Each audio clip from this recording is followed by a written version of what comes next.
Programme हक़ाइक़ में आज हमारे साथ मेहमान हैं जनाब शिराजी साहब, जिनसे हम ये जानना चाहेंगे कि कोरोना और पोस्ट कोरोना जो इफ़ेक्ट्स इस वक्त मुल्क की इकानमी पे, मुल्क की सियासत पे, घरेलू ज़िंदगियों पे जो असरात पड़ रहे हैं, उसको शिराजी साहब कैसे देखते हैं? जी शिराजी साहब। बटाली साहब, कोरोना अफरियत जो है जिस तेज़ी से फैली है और जिस तरह उसने बहुत बड़े बड़ी आबादियों वाले मुल्कों को डोमिनेट किया है, वो लम्हा फ़िक्रिया तो है। लेकिन मैं समझता हूँ कि हमें सिर्फ हरासमेंट का शिकार नहीं होना, बल्कि ये देखना है कि इस पर काबू कैसे पाया जा सकता है और काबू पाने के बाद उसके बाद की जो ज़िंदगी है उसको मज़ीद मुतासिर होने से कैसे बचाना है।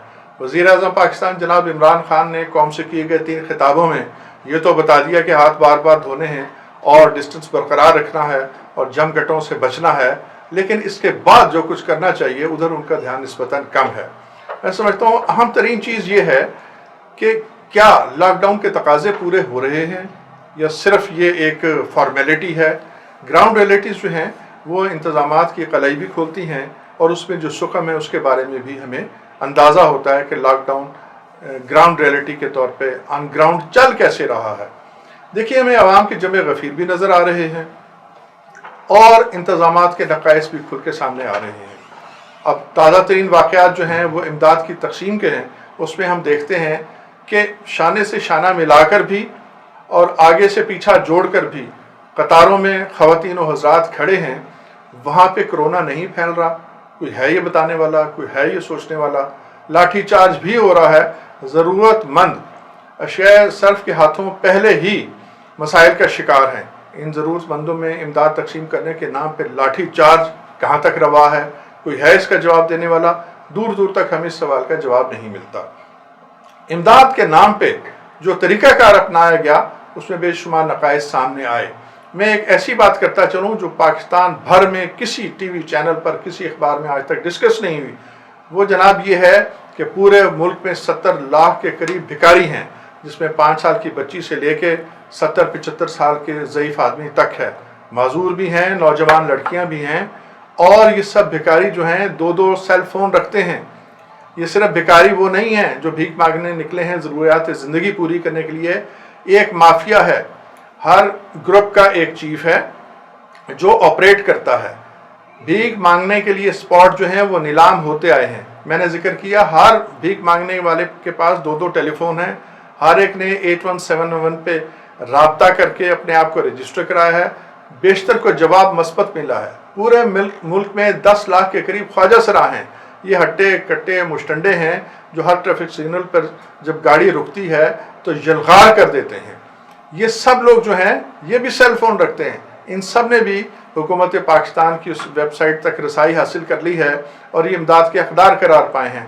तो निस्बतन ये 1 करोड़ लोग वो हैं जिनकी रूटीन की आमदन ग्रेड 18 और 19 के अफसर से ज़ायद थी। तो क्या ये हकदार हैं? यकीनन नहीं। कहा यह गया था कि उन लोगों को फैसिलिटेट किया जाएगा जो दिहाड़ीदार हैं, जो मजदूर हैं, जो तरखान हैं, जो मिस्त्री हैं, जो टेक्नीशियन हैं, जो मैकेनिक हैं। उन लोगों का कारोबार बंद हुआ है, उन लोगों की दुकानें बंद की गई हैं, उनके बाहर आने पे पाबंदी है। तो क्या ये इमदाद उन तक पहुंच रही है? जवाब मिलता है नहीं।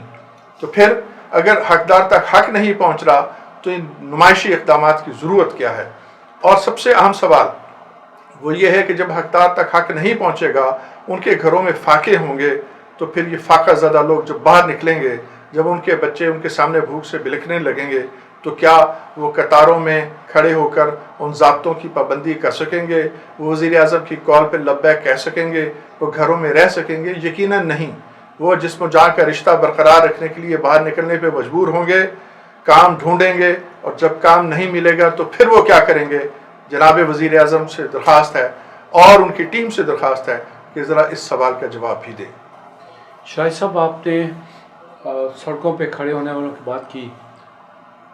मैं यहाँ एक बड़ा अहम पॉइंट आपके सामने रख रहा हूँ कि ये जो नाकों पे खड़े होके सिपाही आपस में गपशप कर रहे होते हैं और सिर्फ गाड़ियों की लंबी कतार लगा के ये मज़े उठा रहे होते हैं कि देखें हमने एक फरलांग लंबी लाइन लगवा दी है, जिससे ना किसी गाड़ी को चेक करना है, ना पूछना है, ना उससे ज़रूरत है। तो ये इसके पीछे मकसद क्या है, ये कोई ना समझ आने वाली बात है।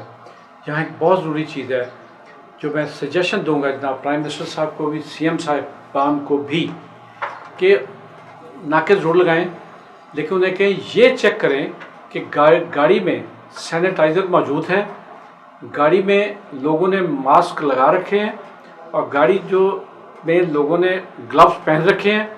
अगर तो ये तीनों चीज़ें चेक करनी है तो नाका ज़रूर लगाएं। अगर ये चेक नहीं करनी तो लोगों में अपने लिए मज़ीद नफ़रत पैदा न करें। इसके साथ मैं ये भी कहूँगा कि ये जो लॉकडाउन इतना लंबा जा रहा है, जिससे डिप्रेशन फैल रहा है घरों में भी, ख़वातीन में भी, और घर पे रहने वाले उन मर्दों में भी जो कभी काम से जिन्होंने जान छुड़ाई ही नहीं थी और वो हमेशा हर हालत में काम को प्रेफर करते रहे। आज उनके पास करने को कुछ नहीं और वो घर बैठे हुए हैं, जिससे मज़ीद बदमज़गियाँ पैदा हो रही हैं। तो इसको ये देखने वाली बात है कि अगर ये लॉकडाउन खोल के इन 3 चीज़ों की पाबंदी करवा लें, स्कूल, कॉलेजेस, यूनिवर्सिटीज़ या हर जगह पे, हर स्टोर पे, इवन सब्ज़ी बेचने वाले के पास को सब्ज़ी खरीदने आए तो उसके पास सैनिटाइज़र, मास्क और ग्लव उसने इस्तेमाल किया हो। तो इसमें शाहिद साहब आप क्या देखते हैं, क्या ये नामुमकिनात में से है? एहसान साहब, आपने बहुत ही इम्पोर्टेंट पहलू जो है उसकी जानिब तवज्जो मबज़ूल कराई है। मैं समझता हूँ कि कोरोना के बारे में जो अवेयरनेस वाली स्टेज थी वो गुजर गई, पूरी कौम फुली अवेयर है। वो लोग जो तालीम ज़्यादा नहीं रखते उन तक भी ये मैसेज पहुँच गया कि वबा ख़तरनाक कितनी है और उससे बचाव के लिए क्या क्या तरीके इख्तियार करने हैं। लेकिन मैं समझता हूँ कि अब अहम ये है कि वो जो घरों में बैठे हुए लोग हैं, वो जो मईशत जिनकी ज़ीरो हो गई है, और वो इन टोटल फिर वो मुल्क की मईशत पे भी असरअंदाज होगा, वो सब कुछ ये लॉकडाउन जो है, अब इसके हवाले से हमें क्या करना है। मैं समझता हूँ नाकों का आपने जिक्र किया। देखिए, ये नाके जो हैं सिर्फ आवाम की तकलीफ़ में इजाफे के लिए हैं। पुलिस का रवैया इंतहाई तकलीफ देह है। पुलिस किसी भी काम में अपनी दिहाड़ी तलाश करती है। ख़बरें मौजूद हैं, फुटेजेस मौजूद है कि नाहक लोगों को रोका जाता है और उनको ज़हनी अजियत दी जाती है और फिर रिश्वत सतानी भी हो रही है। मैं समझता हूँ कि सब चीज़ों को रीडू करने की ज़रूरत है। और इसके अलावा जो बहुत अहम काम है जिस पे अब हमें सोच विचार शुरू करने का वक्त नहीं बल्कि अब अमल का वक्त आ चुका है, वो ये है कि हम कितना अरसा इसी तरह लॉकडाउन में रह सकते हैं। जवाब अगर हम देखें, रियलिस्टिक होकर सोचें, तो हम ज़्यादा अरसा लॉकडाउन की कैफियत में नहीं रह सकते। अगर लॉकडाउन ख़त्म किया जाता है तो फिर वबा के फैलने का अंदेशा है। लॉकडाउन में रहते हैं तो मईशत सिफर की तरफ बड़ी तेज़ी से जा रही है, तो दरमियानी रास्ता अपनाना होगा। वो शोबे जो इंतहाई ज़रूरत के हैं उनको खोलना चाहिए। वो चीज़ें जो लग्जरीज़ के ज़ुमरे में आती हैं उनको बंद रहना चाहिए। इस वबा में कुछ अपॉर्चुनिटीज़ भी हैं। हम ट्रैक से हट गए थे और कौम ट्रैक से नहीं हटी थी। जो रूलिंग एलीट है उसने अपने मफादात के लिए हमें ट्रैक से हटाया था। दोबारा ट्रैक पे लाने का एक सुनहरी मौका है। देखिए, हम सूरज की रोशनी को ज़ाया करते रहे हैं। हम हर काम दिन के 11 बजे शुरू करते हैं और रात के 11 बजे तक ज़िंदगी रवां दवां रहती है। इसको रीडू करने की ज़रूरत है। हमें जल्दी उठना चाहिए। मार्केटें जो ज़रूरी हैं खोलने वाली, दुकानें जो ज़रूरी हैं उनको सुबह जल्दी खोलें और सरे शाम उनको बंद कर दिया जाए। मैं समझता हूँ हुकूमत का ये जो फैसला है इसको अब एक परमानेंट फीचर बना देना चाहिए। शादी हाल बंद रहने चाहिए। शादी ब्याह के नाम पे लल्ले तलल्ले इसराफ नामो नमूद के जो मुजाहरे थे वो बंद रहने चाहिए। 5 स्टार होटल्स में जो दावतें और इस किस्म की जो लग्जरीज़ के ज़ुमरे में आती थी महफिलें, वो नहीं होनी चाहिए। सादगी इख्तियार करनी चाहिए। मईशत जिस तेज़ी से ज़ुबो हाले का शिकार हो रही है, हमें सादगी इख्तियार किए बगैर हमारा गुजारा नहीं होगा। ये सादगी हुकूमती सतह पे भी होनी चाहिए और एक इंडिविजुअल की सतह पे भी। हमें अपने तमाम जो निज़ाम ज़िंदगी है इसको रीडू करना चाहिए। तमाम दुनिया में रात 7-8 बजे के बाद मार्केट्स बंद हो जाती हैं, सिर्फ मेडिकल स्टोर्स और हॉस्पिटल खुले रहते हैं। हमें भी सिर्फ इन चीज़ों को खुलने की इजाज़त देनी चाहिए। ये जो खाने पीने के मामले में हम इसराफ का शिकार हो रहे थे, रात 9 बजे लोग घर से निकलते थे और 10 बजे लोगों के डिनर शुरू होते थे और 12 बजे तक रोशनियाँ जगमगाती रहती थी। यही हाल हमारी शॉपिंग मॉल्स का था। ये सारे अल्ले तल्ले ख़त्म होने चाहिए। ہمیں سورج کی روشنی کو یوٹیلائز کرنا چاہیے، بجلی کو بچانا چاہیے، اور جو بجلی بچے، یعنی جب ہم 7 یا 8 بجے تمام بازار، مارکیٹیں، شاپنگ مالز بند کر دیں گے، بلکہ 5-6 بجے بند کر رہے ہیں آج کل، تو یہ جو بجلی بچے گی یہ انڈسٹری کو دینی چاہیے۔ میں سمجھتا ہوں اس طرح کے اور بھی کئی اقدامات ہیں جو فوری توجہ کے طالب ہیں۔